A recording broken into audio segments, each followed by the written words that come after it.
السلام علیکم ورحمۃ اللہ وبرکاتہ۔ آج میں آپ کے سامنے سورہ الجاثیہ کی آیت نمبر 12 اور 13 کا ترجمہ لے کر حاضر ہوں، سماعت فرمائیے۔ اعوذ باللہ من الشیطان الرجیم، بسم اللہ الرحمن الرحیم۔ وہ اللہ ہی تو ہے جس نے تمہارے لیے سمندر کو مسخر کیا تاکہ اس کے حکم سے کشتیاں اس میں چلیں اور تم اس کا فضل تلاش کرو اور شکر گزار ہو۔ اس نے زمین اور آسمانوں کی ساری ہی چیزوں کو تمہارے لیے مسخر کر دیا، سب کچھ اپنے پاس سے۔ اس میں بڑی نشانیاں ہیں ان لوگوں کے لیے جو غور و فکر کرنے والے ہیں۔ صدق اللہ العظیم۔ یہ مختصر سی 2 آیات ہیں، لیکن اللہ تعالیٰ نے ان میں اپنی عظیم الشان نعمتوں کا ذکر کیا ہے کہ جن کو اگر انسان پہچان لے، سمجھ لے، تو بے اختیار اللہ کا شکر ادا کرنے کا دل کرتا ہے اور مائل ہو جاتا ہے انسان اس بات پر کہ اللہ کا شکر ادا کرے، اس کے سامنے سجدہ شکر بجا لائے۔ پہلی چیز تو اللہ تعالیٰ نے ارشاد فرمایا کہ سمندر کو مسخر کر دیا، یعنی زمین میں سمندر پیدا کر کے اللہ تعالیٰ نے ایک بہت بڑا احسان کیا ہے انسان کے اوپر۔ اس کی وجہ یہ ہے کہ انسان آج کتنی تلاش کے باوجود بھی بڑی بڑی ٹیلیسکوپ سے وہ اس تلاش میں ہے کہ کوئی اور زمین ایسی مل جائے جہاں پر پانی اور ہوا موجود ہو، لیکن اب تک یقین کے ساتھ نہیں انسان کہہ سکتا کہ کسی اور سیارے میں پانی اور ہوا موجود ہے۔ یہ صرف واحد زمین ہی ایسا سیارہ ہے جس میں بے حساب پانی، بے حساب ہوا موجود ہے، جو انسان کی حیات کی ضامن ہے۔ سمندر کا جہاں تک تعلق ہے، ہم اچھی طرح جانتے ہیں کہ یہ انسان ان سے شروع سے کتنا فائدہ اٹھاتا چلا آ رہا ہے، یعنی سینکڑوں سال سے وہ ان سے فائدہ اٹھا رہا ہے اپنی روزی کے لیے، اپنے سفر کے لیے۔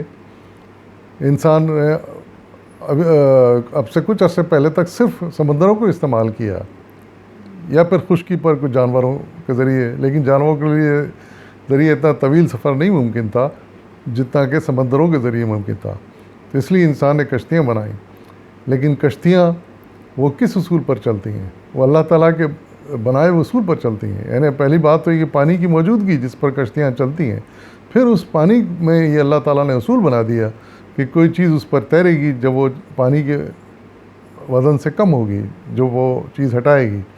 اس اصول، تیراکی کا اصول جسے کہتے ہیں، اس اصول پر کشتیاں بنائی گئیں اور سینکڑوں سال سے کشتیاں بلتی چلی آ رہی ہیں۔ سینکڑوں سال سے یہ سامان لانے لے آنے کے لیے اور سفر کے لیے استعمال ہو رہی ہیں۔ یہ اللہ تعالیٰ کا کتنا بڑا احسان ہے۔ اب کہیں جا کے پچھلے 100-150 سال پہلے ہوائی جہاز ایجاد ہوئے تو انسان نے پھر ہوائی سفر بھی شروع کیا۔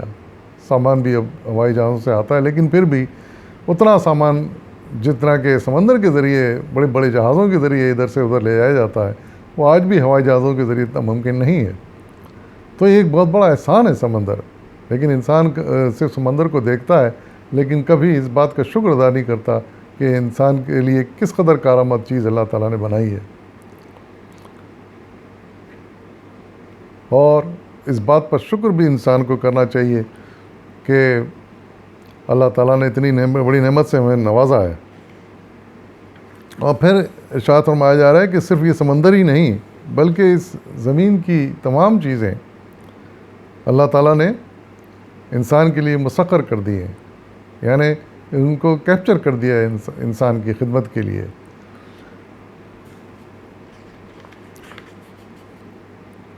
اور پھر ایک جملہ ارشاد فرمایا گیا کہ سب کچھ اپنے پاس سے، یعنی اللہ تعالیٰ نے جو نعمتیں، جو بھی جن کا ذکر آیا ہے اور آ رہا ہے اور آئندہ بھی آئے گا، تمام نعمتیں یہ سب اللہ تعالیٰ نے اپنی طرف سے دی ہیں۔ ایسا نہیں ہے کہ کسی اور نے کچھ دے دیا ہو یا نعمتوں کے نوازنے میں کوئی اور بھی شریک ہو، نہیں، یہ سب صرف اور صرف اللہ تعالیٰ کا فضل و کرم ہے جس کی وجہ سے ہمیں یہ نعمتیں ملی ہیں۔ اس سلسلے میں وضاحت، اس جملے کی وضاحت کہ سب کچھ اللہ تعالیٰ نے اپنے پاس سے دیا ہے، مولانا سید ابن المودودی نے اپنے حاشیہ نمبر 16 میں تحریر فرمایا ہے۔ اس فقرے کے 2 مطلب ہیں۔ ایک یہ کہ اللہ کا یہ عطیہ دنیا کے بادشاہوں کا سا عطیہ نہیں ہے جو ریت سے حاصل کیا وہ مال یعنی ٹیکس لے کر پھر ریت پر ہی کچھ لوگوں کو کچھ کرنے کے لیے کچھ لوگوں کو بخش دیا جاتا ہے یا ان کی کچھ خدمت کر دی جاتی ہے، بلکہ کائنات کی ساری نعمتیں اللہ کی اپنی پیدا کرتا ہے اور اس نے اپنی طرف سے انسانوں کو عطا فرمائی ہیں۔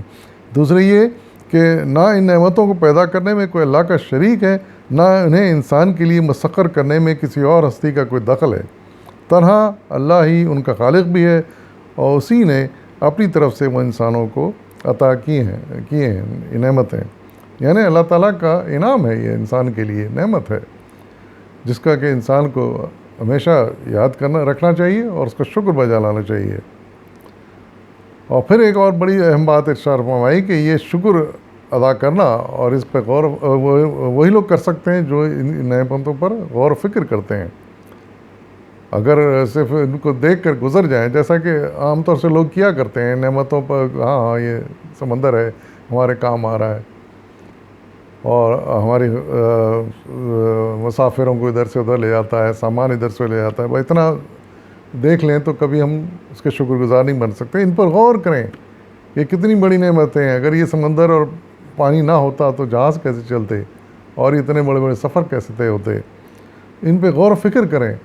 پھر یہ بھی دیکھیں کہ دوسرے کسی سے یار میں اللہ تعالیٰ نے نعمتیں نہیں دیں جیسے یہ نعمتیں اس زمین پر اللہ تعالیٰ نے عطا فرمائی ہیں، تب جا کر آدمی کو احساس ہوتا ہے کہ یہ کتنی بڑی نعمتیں ہیں، پھر اللہ تعالیٰ کا شکر گزار ہونے کا دل چاہتا ہے اور پھر اچھے انسان شکر گزار ہوتے ہیں اس کے۔